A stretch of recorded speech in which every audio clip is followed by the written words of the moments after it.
पिछले हफ्ता का दो तीन शब्द को मैं बता के फिर आगे बढ़ूं। दानियल में हम लोग पढ़े थे 9 अध्याय में। वहां परमेश्वर दानियल से कहा था, तेरे लोग और तेरे पवित्र नगर के लिए 70 सप्ताह ठहराए गए हैं। हम उसको तीन भाग में देखे थे। 70 सप्ताह को तीन भाग किए थे हम लोग। पहला 7 सप्ताह था, और दूसरा 62 सप्ताह था, और तीसरा 1 सप्ताह। हम लोग ये भी देखे थे 7 सप्ताह में वे लोग उनके नगर और खाई समेत उनका वाल और उनका स्ट्रीट, राजमार्ग, ये सब बना दिए थे। फिर दूसरा सप्ताह, दूसरा भाग में 62 सप्ताह के अंत में वहां लिखा है, 62 सप्ताह बीतने पर अभिषिक्त पुरुष काटा जाएगा। अभिषिक्त पुरुष यीशु मसीह है, और काटा जाएगा का अर्थ होता है यीशु मसीह का क्रूस पर मृत्यु। ये दोनों भाग हो चुके थे। फिर 1 सप्ताह बचा है, जो 7 दिन है, या उसको 7 साल कहते हैं। तो ये 1 सप्ताह बचा है, और ये अभी तक शुरू नहीं हुआ है। आज के अध्ययन में जाने से पहले एक प्रश्न के साथ मैं शुरू करूं। एक प्रश्न आज बहुत से लोग पूछते हैं कि क्या कलीसिया सताव के मध्य से होकर गुजरेगी, या क्या कलीसिया संकट और महासंकट से होकर गुजरेगी? तो इनमें बहुत से लोग दोनों प्रकार के उत्तर देते हैं। कुछ लोग बोलते हैं कि कलीसिया सताव से होकर गुजरेगी, कलीसिया संकट और महासंकट से होकर जाएगी। फिर दूसरे ग्रुप के लोग बोलते हैं, नहीं, कलीसिया संकट और महासंकट या ये 7 साल के सताव से होकर नहीं गुजरेगी। तो दो प्रकार के लोग हैं।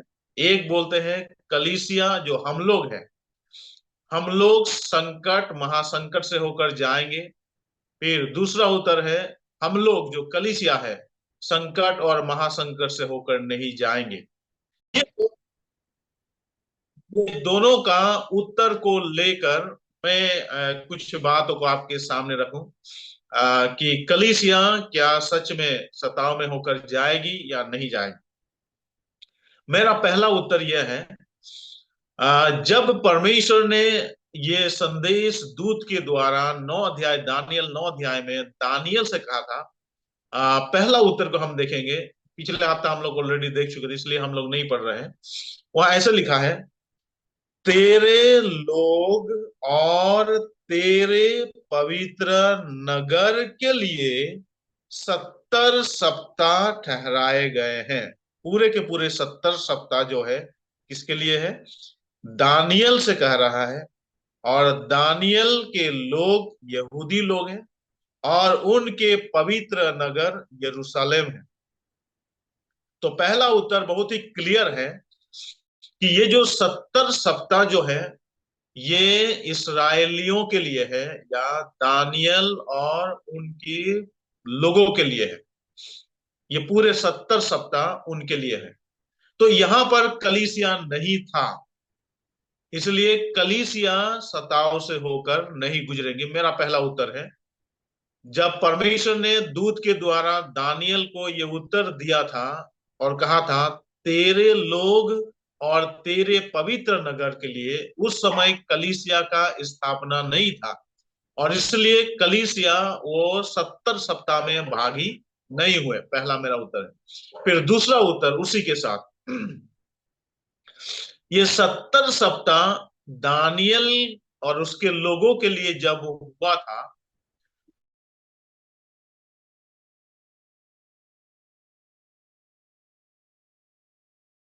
तो टोटल दोनों मिलाएंगे तो 69 सप्ताह हो गया है। ये 69 सप्ताह यानी 69 वीक्स जो है, वो दानियल के लोगों में ही ये पूरा हो गया है।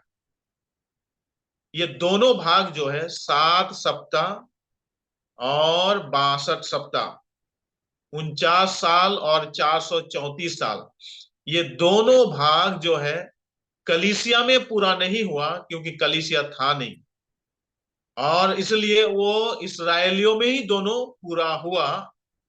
तो इसलिए ये कहते हैं, जब दो भाग इसराइलियों में पूरा हुआ, तो तीसरा भाग भी इसराइलियों में ही पूरा होगा। फिर मेरा तीसरा उत्तर है, कलीसिया सताव से नहीं गुजरेगी, क्योंकि कलीसिया पहला में नहीं गुजरा, पहला भाग 7 सप्ताह में नहीं गुजरा। फिर दूसरा 62 सप्ताह में भी कलीसिया नहीं गुजरा, इसलिए एक सप्ताह में भी कलीसिया नहीं गुजरेगी। यह कलीसिया संकट और महासंकट से होकर नहीं जाएगी। ये तीसरा उत्तर है। फिर चौथा उत्तर है, यदि हम पढ़ेंगे,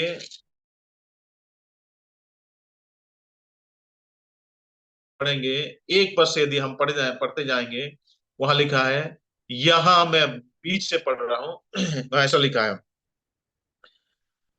यह वही कहता है, यहां ऊपर आ जा और मैं ये बातें तुझे दिखाऊंगा। क्या लिखा है, यहां ऊपर आ जा और मैं, ठीक है। 4 अध्याय जो है ये कलीसिया का ऊपर उठाया जाना अध्याय है, 4 अध्याय।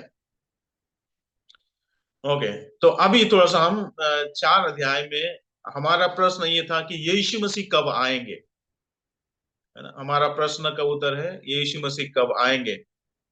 तो ये उसका उत्तर है, यीशु मसीह 4 अध्याय में आएंगे। परंतु 4 अध्याय जो है, ये जो है ये कलीसिया का उठाया जाना। तो यीशु मसीह का आगमन को हम दो पहलू में बांटते हैं, दो भाग, दो शब्द लेते हैं। एक हम लोग कहते हैं रैप्चर। रैप्चर का मतलब होता है कलीसिया का उठाया जाना, और दूसरा होता है यीशु मसीह का दूसरी आगमन। तो ये दोनों शब्द को मैं आपको और क्लियरली बता दूं, ताकि एक सेंटेंस में आप अच्छे से समझ जाएंगे।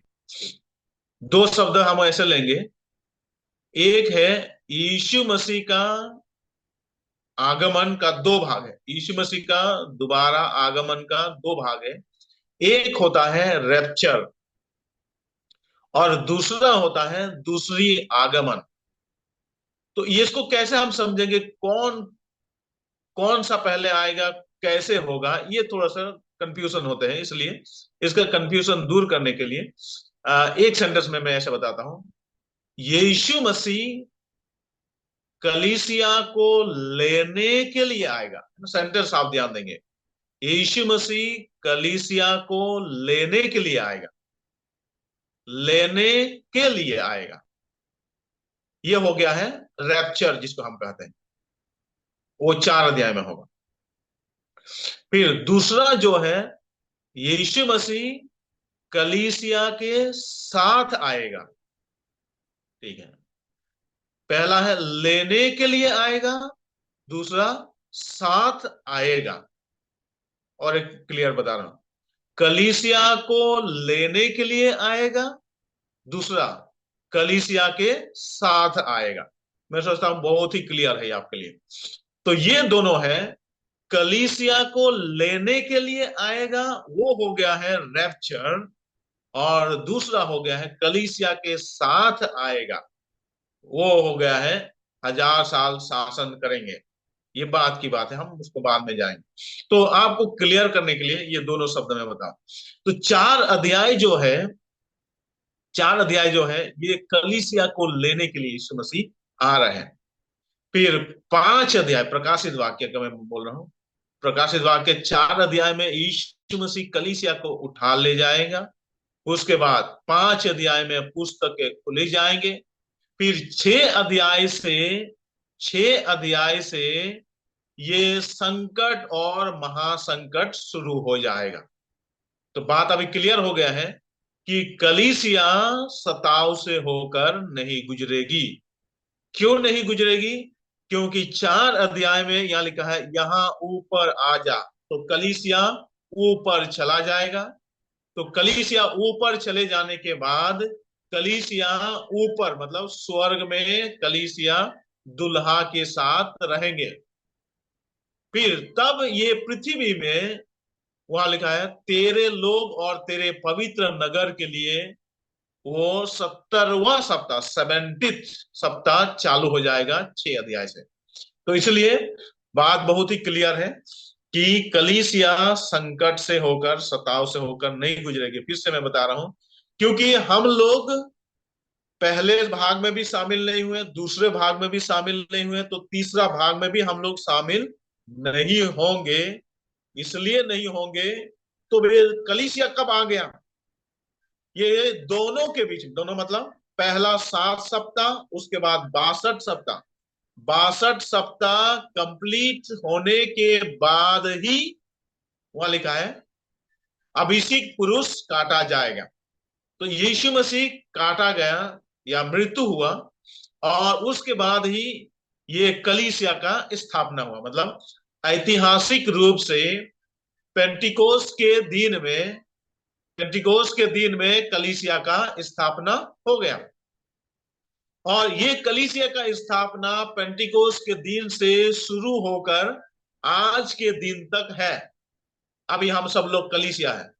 ये कलीसिया को हम लोग पवित्र आत्मा के समय कहते हैं, अनुग्रह का समय कहते हैं। और ये कलीसिया पवित्र आत्मा का समय है, और ये परमेश्वर की योजना के अंतर्गत था।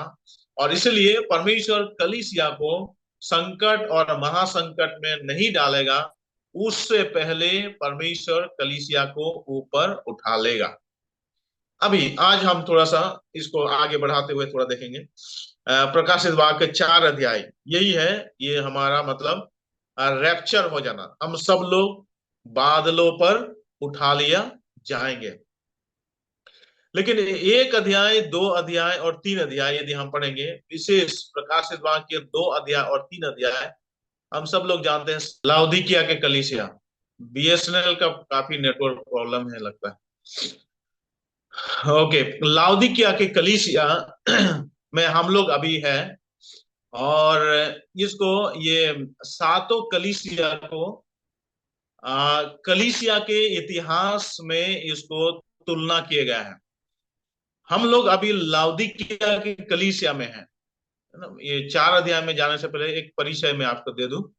अभी हम लाउदीकिया के कलीसिया में हैं। ये लाउदीकिया का अर्थ होता है लोगों का शासन, है ना। ये लाउदीकिया का मतलब होता है लोगों का शासन।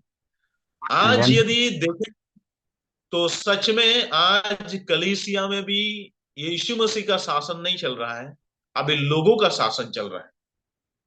मतलब आप बोले पास्टर का शासन बोलेंगे, या प्राचीन का शासन बोलेंगे, या विश्वासी का शासन बोलेंगे, या किसी न किसी आप शासन बोलेंगे, कलीसिया में आज यीशु मसीह का शासन नहीं है। लेकिन लोगों का शासन होने के कारण हम सब लोग याद से जानते हैं प्रकाशित वाक्य 3 अध्याय का 20 पद, है ना। प्रकाशित 3 का 20 में यहाँ लिखा है, देखो मैं द्वार पर खड़ा हुआ खटखटा रहा। तो यीशु मसीह अभी कहाँ आ गया है? द्वार के बाहर आ गया। मतलब कलीसिया के अंदर नहीं है यीशु मसीह, कलीसिया के बाहर आ गया। तो यीशु मसीह कलीसिया के बाहर क्यों आ गए हैं? यीशु मसीह का कलीसिया है, कलीसिया यीशु मसीह स्थापना किए हैं, लेकिन बाहर क्यों आ गए? इसलिए आ गए हैं क्योंकि कलीसिया में यीशु मसीह का शासन नहीं चल रहा है, अभी लोगों का शासन चल रहा है। और एक पहले पहले गुण है आज की कलीसिया, मतलब हम जो वर्तमान समय का कलीसिया लाउदीकिया, हम लोग लाउदीकिया कलीसिया में है, ये कलीसिया के इतिहास के अनुसार। तो अभी हम लोग क्या कर रहे हैं? सबसे पहले हमारा गलती आज ये है, हम स्वयं का जीवन को हम खुद शासन कर रहे हैं। इसलिए यीशु मसीह वो बाहर खड़े हैं। तो कलीसिया को आज सुधरना है वहां, इसलिए हम पढ़ते हैं, इसलिए मन फिरा बोल के लिखा है। आगे पढ़ते जाएंगे, 3 अध्याय का 20 पद से आगे पढ़ते जाएंगे, वहां ऐसे लिखा है। 19 पद के लास्ट में इसलिए लिखा है मन फिरा, सामर्थ हो और मन फिरा। दूसरी बात इसी अध्याय से मैं बोल रहा हूं, आज की कलीसिया का समस्या क्या है? वहां तीन शब्द लिखा है। एक है ठंडा, दूसरा है गुनगुना, तीसरा है गर्म। एक है ठंडा और दूसरा है गुनगुना, तीसरा है गर्म। लेकिन यहां पर ऐसे कहा है, यदि 16 पद में हम पढ़ेंगे, इसलिए कि तू गुनगुना है और ना ठंडा है और ना गर्म। मतलब आज कलीसिया क्या है? ठंडा भी नहीं है, गर्म भी नहीं है, बीच का स्थिति में है, गुनगुना स्थिति में है। अब 4 अध्याय में यीशु मसीह आने वाले हैं। देखिए, फिर आने से पहले कलीसिया का स्थिति क्या हो गया। तो कलीसिया को खुद ही शासन, लोग खुद ही शासन कर रहे हैं। और हम लोग क्या उम्मीद कर रहे हैं? यीशु मसीह जल्दी आ जाए, 4 अध्याय आ जाए। हम लोग 3 अध्याय का आखिरी भाग में हैं। हम प्रार्थना कर रहे हैं कि यीशु मसीह शीघ्र आवे, जल्दी आवे। लेकिन हमारा स्थिति आज क्या है? ये पहला है, हम शासन करें। दूसरा, हमारा दूसरा कंडीशन क्या है? हम लोग, यहां लिखा है, गुनगुना हो गया है। मतलब ठंड भी नहीं है और गर्म भी नहीं है, पर गुनगुना, बीच के स्थिति में। पता नहीं, अभी ठंड के समय में आपको ठंड पानी देंगे, ठंडा पानी देंगे तो आपको पसंद नहीं आएगा। एकदम गर्म पानी देंगे तो आपको पीने के लिए थोड़ा टाइम लगेगा। लेकिन गुनगुना पानी देंगे तो आपको बहुत पसंद आएगा। हमारा यही चीज है। हम किसको पसंद करते हैं? गुनगुना, गुनगुना चीज को, गुनगुना पानी को, गुनगुना जीवन को हम पसंद करते हैं। लेकिन हमें जो पसंद है वो प्रभु को पसंद नहीं। यीशु मसीह को पसंद नहीं है, गुनगुना पसंद नहीं है। लेकिन हम हमें जो भी ना पीने के लिए या जो भी काम करने के लिए हमें गुनगुना बहुत पसंद है, जो चीज प्रभु यीशु मसीह को पसंद नहीं है। और इसलिए वहां एक शब्द लिखा है कि क्योंकि तू गुनगुना है इसलिए मैं तुझे उगलने पर हूं, मतलब वो निकालने पर है। यदि सच में कलीसिया 3 अध्याय के आखिरी में ऐसे ही रहेंगे, तो 4 अध्याय में जब यीशु मसीह आ जाएंगे तो कलीसिया उगल दिए जाएंगे या कलीसिया निकाल दिए जाएंगे। इसलिए कलीसिया का ये 3 कंडीशन आज हमें ये जांचना है। हम सभी को ये जांचना है। हमारा ये पानी का 3 कंडीशन को बताया, पानी का 3 स्थिति। एक है ठंडा स्थिति, दूसरा गुनगुना स्थिति और तीसरा गर्म स्थिति। इसको मैं थोड़ा सा एक उदाहरण के साथ समझाऊंगा। जब आप टेप से पानी लेके आते हैं, उसका स्थिति ठंडा रहता है ना, जिसको हम नॉर्मल बोलते हैं, मतलब वो ठंडा रहता है। ठीक है, ये पहला स्थिति होता है, ठंडा स्थिति। और जब उसको हम लोग गैस में या आग में, बर्तन में जब हम उसको दे देते हैं, तो दूसरा स्थिति उसका हो जाता है गुनगुना। ठीक है, दूसरा स्थिति हो गया। फिर गैस को यदि हम बढ़ा देंगे और गर्म या लकड़ी बढ़ा देंगे तो वो हो जाएगा, तीसरा स्थिति में आ जाएगा, पानी गर्म हो जाएगा। ये 3 स्थिति है पानी का। पहला हो जाता है ठंडा स्थिति, मतलब जब टेप से हम पानी लेके आते हैं। दूसरा स्थिति हो जाता है जब हम उसको आग दे देते हैं, लकड़ी दे देते हैं या गैस बढ़ा देते हैं, तो वो दूसरा स्थिति में आ जाता है, गुनगुना में। लेकिन गुनगुना थोड़े समय के बाद में, आग जब बढ़ता जाएगा तो तीसरा स्थिति में आ जाएगा, वो गर्म स्थिति में। यही 3 स्थिति कलीसिया का आज है। परंतु प्रभु यीशु मसीह वहां दूत के द्वारा ये कहते हैं कि हम ना तो पहले का है ना तो भविष्य का, मतलब ना पास्ट का है ना फ्यूचर का है, हम वर्तमान में हैं। तो पास्ट का क्या था? हम ठंडा अवस्था में थे। जब प्रभु ने हमको बुलाया, वो हमारा ठंडा स्थिति था। और अभी का स्थिति हमारा क्या है? गुनगुना है। लेकिन भविष्य का स्थिति हमारा क्या है? गर्म। लेकिन गर्म होने के लिए हमको, हमारे लिए एक ही उपाय है कि आग को बढ़ाए, गैस का रेगुलेटर को बढ़ाए, लकड़ी ज्यादा डालें, तो वो धीरे धीरे वो बिल्कुल वो गर्म की स्थिति में चला जाएगा। और प्रभु वही चाहते हैं। प्रभु हमसे यही चाहते हैं, हम ना तो गुनगुना रहे। और प्रभु ये चाहता है, वो इसलिए वहां लिखा, ना तो तू ठंडा है ना गर्म। मतलब अभी आप सोच के देखिए, गुनगुना स्थिति से ठंडा स्थिति में नहीं जा सकते हैं। मतलब जिस स्थिति में हम लोग ठंडा स्थिति में थे, वहां से प्रभु ने हमको बुलाया। अभी हम लोग गुनगुना स्थिति में हैं, इसलिए हम लोग ठंडा स्थिति में हम नहीं जा सकते, बिल्कुल नहीं जा सकते हैं। लेकिन हमें आगे जाना है। कहाँ जाना है? गर्म स्थिति में जाना है। तो गर्म कब होगा, कैसे होगा? वो आग बढ़ाने के द्वारा ही होगा, लकड़ी ज्यादा डालने से ही होगा। और ये आग है पवित्र आत्मा का आग। जब पवित्र आत्मा का आग आएंगे, तब हमारा स्थिति बदल जाएंगे। ठंडा। अगला समस्या आज कलीसिया का यह है कि यहाँ पर यदि हम 16 पद से पढ़ेंगे, वहां ऐसे लिखा है, 16 और 17 पद में पढ़ेंगे। कहता है, मैं धनी हूं और धनवान हो गया हूं, और मुझे किसी वस्तु की घटी नहीं है। आज कलीसिया भौतिक रूप से धनी हो रहे हैं, लेकिन आत्मिक रूप से गरीब हो रहे हैं। इसलिए प्रभु यीशु मसीह का संदेश वहां पर ऐसा है जो हमको सुनने के लिए अच्छा नहीं लगेगा, लेकिन हमें सुनना होगा, क्योंकि वचन हमें हमसे यही बात कहते हैं। वहां ऐसा शब्द लिखा है, और यह नहीं जानता। मैं 17 पद पढ़ रहा हूं, 3 अध्याय का 17 पद, प्रकाशित वाक्य 3 का 17 पद में ऐसे लिखा है, तू कहता है कि मैं धनी हूं और धनवान हो गया हूं, और मुझे किसी वस्तु की घटी नहीं, और यह नहीं जानता।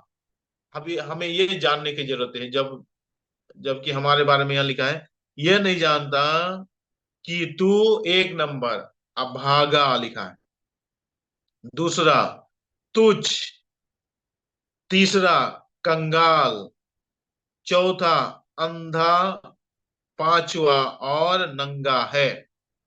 ये आज कलीसिया का स्थिति यह है। कलीसिया आज क्या परिस्थिति से होकर गुजर रहे हैं? एक तो अभागा, दूसरा तुच्छ, तीसरा कंगाल, चौथा अंधा, और पांचवा नंगा परिस्थिति से होकर गुजर रहे हैं। ये शब्द भले ही हमें सुनने के लिए अच्छा नहीं लगता हो, परंतु सच बात यह है कि ये हमारे लिए, कलीसिया के लिए कहा है। इनमें से 3 शब्दों को मैं आपके सामने रखूं। पहला है धनी। कलीसिया आज कहते हैं कि हम धनी हैं, धनवान हो गया है। आज की यदि हमारे कलीसिया में देखें, तो चाहे बिल्डिंग को देखें, बिल्डिंग में भी कलीसिया आज धनी है। मतलब स्ट्रक्चर को देखें तो कलीसिया का बिल्डिंग स्ट्रक्चर आज धनी है। कलीसिया का साउंड सिस्टम भी देखे तो उसमें भी कलीसिया धनी है। और कलीसिया के यदि फर्नीचर को भी देखे तो उसमें भी कलीसिया धनी है। और वहां कलीसिया का सारे टाइल्स वगैरह, खिड़की वगैरह सब कुछ देखे, डेकोरेशन देखे, तो सारे चीजों में कलीसिया बहुत ही धनी है। कलीसिया कहती है, मैं धनी हूं और धनवान हो गया। फिर से मैं बात को दोहरा रहा हूं कि कलीसिया में आज यदि हम देखें तो भौतिक रीति से कलीसिया धनी है। कलीसिया का बिल्डिंग स्ट्रक्चर देखेंगे तो कलीसिया धनी है। कलीसिया का हर साउंड सिस्टम या म्यूजिक सिस्टम देखेंगे तो कलीसिया धनी है। और कलीसिया का हर एक उनके कामों को देखेंगे तो सच में कलीसिया धनी दिखता है। लेकिन आप एक बार देखेंगे कि कलीसिया की जो आराधना है वो धनी नहीं हो, गरीबी में जा रहा है। कलीसिया का प्रार्थना संगति जो है वो धनी में नहीं, गरीबी में जा रहा है। कलीसिया का जो कलीसिया में जो संदेश है, सुसमाचार का प्रचार है, वो धनी में नहीं, वो गरीबी में जा रहा है। तो इसलिए यीशु मसीह कहता है, तू धनवान है कहता है, मैं धनी हो गया कहता है। लेकिन यीशु कहता, और वहां और एक शब्द लिखा है, मुझे किसी वस्तु की घटी नहीं।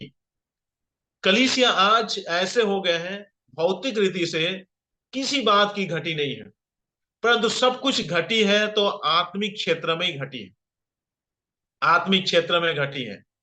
और इसलिए आत्मिक जीवन को सुधारने के लिए यीशु मसीह हमें यहाँ 3 चीज का काम देते हैं, ये सलाह देते हैं, कि सम्मति देते हैं, सलाह देते हैं, ताकि हम कलीसिया धनी बन जाए।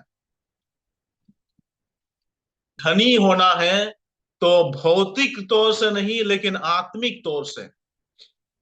तो इसलिए यीशु मसीह कहता है, अभी ये लाउदिकिया के कलीसिया में यदि हम देखेंगे तो लाउदिकिया कलीसिया बहुत धनी कलीसिया था। और धनी किसके लिए था, इस बात को यदि हम पढ़ेंगे, मैं पढ़ दे रहा हूं, 18 पद यहां लिखा है।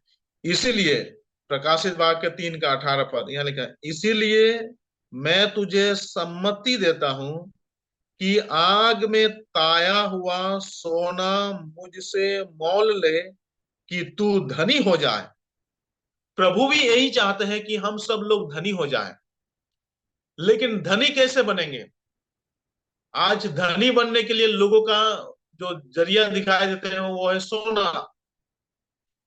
सो गोल्ड, गोल्ड एक ही तरीका है, जिसके पास गोल्ड है वो धनी है। और लाउदिकिया की कलीसिया भी गोल्ड होता था, रिफाइंड गोल्ड होता था। वहां के गोल्ड, वहां के जो गोल्ड है, लाउदिकिया के जो गोल्ड है वो गोल्ड बहुत ही खास होते थे। और इसलिए यीशु मसीह वही शब्द को उनके लिए इस्तेमाल कर रहे हैं। कौन सा? वो लोग लाउदिकिया धनी क्यों बन गए? वहां सोने का खान होते थे। मतलब वहां का सोना जो है बहुत ही फेमस है। मतलब रिफाइन, मतलब वो फाइन गोल्ड होते थे, वो सुंदर सोना होते थे वहां का। इसलिए वो लोग वहां धनी बन गए। लेकिन यीशु मसीह कहता है तुम्हारा वो सोना से तुम धनी नहीं बन सकते हो। वो यीशु मसीह कहते हैं मुझसे सोना खरीदो। कौन सा सोना? आग में ताया हुआ सोना मुझसे खरीद लो, लिखा है। मतलब तुम धनी कैसे बनोगे? तुम्हारे नजर के अनुसार तो सोना है, तो फाइन गोल्ड है, तो प्योर गोल्ड है। उनके पास प्योर गोल्ड होता था, शुद्ध सोना होता था। लेकिन यीशु मसीह शुद्ध सोना नहीं बोल रहा है, वो रिफाइन सोना, मतलब ताया हुआ सोना। तो हमारा विश्वास भी कैसा होना चाहिए? ताया हुआ होना चाहिए। एक शब्द में यही बोलो, सोना और विश्वास, ये दोनों में मिलता जुलता है। यदि पहला पत्रस 1 अध्याय का 5 पद से आप पढ़ते जाएंगे, पहला पत्रस 1 अध्याय का 5 पद से पढ़ते जाएंगे, वहां भी सोना के बारे में लिखा है। वहां लिखा है आग से ताया हुआ तुम्हारा विश्वास, लिखा है। सोना को पता करना है असली है या नकली है, तो आग में डालना है। एक विश्वासी को पता करना है सच्चा विश्वासी है नहीं है, तो आग में ही डालना पड़ेगा। दोनों आग में ही डालेंगे। इसका मतलब कोई विश्वासी को पकड़ के फिर कोई आग में मत डाल देना, मतलब अग्नि रूपी परीक्षा में डालना। ठीक है, दोनों पता चल जाएगा। तो सोना असली है या नकली है, वो आग में डालने से पता चल जाएगा कि असली या नकली सोना है, सोना है। वैसे ही विश्वासी आग रूपी परीक्षा से होकर गुजरेगा, तब पता चल जाएगा ये विश्वासी असली है या नकली है, पक्का है या कच्चा विश्वासी है। दूसरी बात, सोना को आग में डालने से सोना बढ़ता नहीं, वो उतना ही रहता है। लेकिन विश्वासी आग रूपी परीक्षा से जब होकर गुजरेगा, वो विश्वासी का विश्वास कमेगा नहीं, बढ़ेगा। सोना तो उतना ही रहेगा, लेकिन विश्वासी का विश्वास बढ़ता है। फिर तीसरी बात, सोना को आग में डालेंगे तो उसका सारे मैल और गंदगी दूर हो जाता है। वैसे ही विश्वासी आग रूपी परीक्षा में, इसलिए वहां लिखा है आग से ताया हुआ तुम्हारा विश्वास। तो हमारा विश्वास कैसे हम परखे जाएंगे? आग से ताया हुआ होना पड़ेगा, आग से होकर गुजरना पड़ेगा, तब हमारा विश्वास बढ़ जाएगा। और इसलिए यीशु मसीह लाउदिकिया कलीसिया से कहता है कि मुझसे खरीदो, मुझसे मोल लो। तुम्हारे पास सोने का खदान हो सकते हैं, तुम्हारे पास धन संपत्ति हो सकता है, तुम्हारे पास सब कुछ प्योर गोल्ड हो सकता है, लेकिन वो तुम्हारे जीवन को धनी नहीं बनाएगा जब तक तुम मुझसे नहीं खरीद लोगे। तो ये विश्वास हम यीशु मसीह से ही पा सकते हैं, किसी दूसरे से नहीं। इसलिए ये विश्वास हमें आग में ताया हुआ विश्वास के समान या सोने के समान हमें बनाना है। इसलिए जो भी यीशु मसीह भी चाहते हैं हम धनी बने, भौतिक धनी नहीं लेकिन आत्मिक धनी बने। भौतिक धनी ये धन संपत्ति आते रहेगा, लेकिन ये भौतिक धन संपत्ति रहने के बाद यदि कंगाल जाएंगे फिर क्या मतलब। लेकिन यीशु बोलता है तुम धनी बनो। फिर कैसे बने, बोले ताया हुआ सोना मुझ यीशु मसीह में चाहता है हम धनी बने, लेकिन यीशु मसीह में हम धनी बने, यीशु मसीह के द्वारा हम धनी बने, और ये यीशु मसीह चाहते हैं। दूसरा बात है ना, उसमें हम 5 शब्द देखे थे। पहला था अभागा, दूसरा है तुच्छ, तीसरा है कंगाल। वो कहते तो है हम धनी है, लेकिन यीशु मसीह कहता है तू तो कंगाल है। लेकिन कंगाल हो हमेशा मत रहा, धनी बन। यीशु मसीह से ताया हुआ सोना, आग से ताया हुआ सोना खरीद के हम धनी बन जाए। फिर तीसरा बात वहां लिखा है अंधा। ये यीशु मसीह का शब्द है हमारे लिए। यीशु मसीह आपसे कहता है, मुझसे कहता है तू अंधा है। हम जितने लोग देख रहे हैं, फिर आपको कोई बोलेगा तू अंधा है, आप अंधे हो, हम अच्छा ही लगेगा। फिर हम बोलेंगे कि हम तो देखते हैं, फिर आप क्यों हमें अंधे बोलते हैं। लेकिन यीशु मसीह आज की कलीसिया को बोलते हैं तू अंधा है। यहाँ का थोड़ा बैकग्राउंड में बताऊं। ये कलीसिया, ये पूरे दुनिया को, ये लोग दुनिया के अंधा को आंख देते थे। मतलब यहां इनके पास ऐसा है कि एक ऑइंटमेंट बनाते थे, एक मरहम बनाते थे। उस मरहम बनाने के कारण वो बहुत से लोग के जो थोड़ा थोड़ा आंख में प्रॉब्लम होते थे, मोतियाबिंद आ जाते थे, ये ऑपरेशन करने की जरूरत नहीं पड़ता था। इनके पास ऐसे दवाई था कि ये मोतियाबिंद हो या कुछ भी आंख का प्रॉब्लम हो, ये थोड़ा बहुत प्रॉब्लम तो ऐसे ही ठीक कर देते थे वो लोग। मतलब पूरे दुनिया को अंधा को दृष्टि देते थे लोग, पूरे दुनिया के अंधों को दृष्टि दिए, लेकिन खुद अंधे बन गए। यीशु मसीह कहता है दुनिया को मरहम देकर उनके आंख का बीमारी ठीक किया, लेकिन खुद का आंख में बीमारी आ गए। और इसलिए यीशु मसीह कहता है, क्या लिखा है, मुझ 18 पद के आखिरी भाग में यदि पढ़ेंगे, अपनी आंखों में लगाने के लिए, 18 पद के आखिरी में आंखों में लगाने के लिए सुरमा ले कि तू देखने लगे। अब यीशु मसीह इनको सलाह दे रहा है, सम्मति दे रहा है कि यीशु मसीह से सुरमा खरीद के अपने आंख में लगा ले। यीशु मसीह कहता है विश्वासियों, तुम पूरे दुनिया को दृष्टि दे रहे हो, दुनिया के अंधेपन को दूर कर रहे हो, दुनिया के अंधे को आंख दे रहे हो। तुम्हारे पास मेडिकल कॉलेज है, तुम्हारे पास मेडिसिन है, तुम्हारे पास दवाई है, तुम्हारे पास सब कुछ है। लोगों के आंख के अंधा दूर करने के लिए सब कुछ तुम्हारे पास है। तुमने दूसरों को आंख दिया, लेकिन तुम खुद ही क्यों अंधे हो। विश्वासियों, तुम्हारा भी अंधा आंख दूर होना है। दूर कैसे होगा? मुझसे खरीद लो। यीशु मसीह से हमें खरीदना होगा, यीशु मसीह से ही हमें लेना होगा। जो कुछ भी हम पाएंगे यीशु मसीह से ही पाएंगे। यदि हम कुछ अपने तरीके से हम लेना चाहेंगे, तो हम एक तो है कंगाल बने रहेंगे, दूसरा अंधे बने रहेंगे। यदि हमारा आंख देखना है तो यीशु मसीह से सुरमा लेना होगा, और उस सुरमा के द्वारा ही हम देखेंगे। फिर आखिरी 5वां शब्द है 17 पद के आखिरी में लिखा है अंधा और नंगा है। इसके भी बैकग्राउंड आपको दे दूं कि लाउदीकिया जो कलीसिया है, यहां पर वे लोग ऊल ऊल के कपड़ा वो लोग बनाते थे।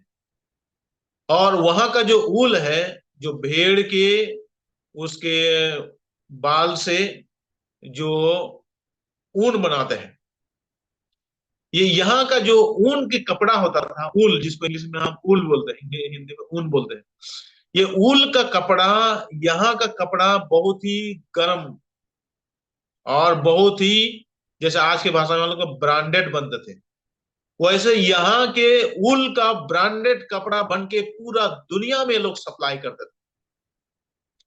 और जो राजा लोग और मंत्री लोग और बड़े बड़े अधिकारी लोग अपने अपने घर में ये कारपेट बनाते थे, कारपेट रखते थे। और ये कारपेट हो उनके बेड में हो, उनके फ्लोर में हो, टाइल्स में हो, और ये अच्छे अच्छे जो ऊन का कपड़े, कारपेट हो, ये सब कुछ यहाँ से सप्लाई होकर पूरे दुनिया में जाते थे।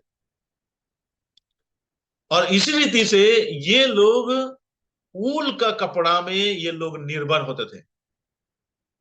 लेकिन यीशु मसीह, वो मतलब दूसरा शब्द, तीसरा शब्द में कहूं, पूरे दुनिया को ये लोग गर्म करने के लिए या दुनिया को पूरे कपड़ा पहनाने के लिए ये लोग ऊल का कपड़ा सप्लाई करते थे।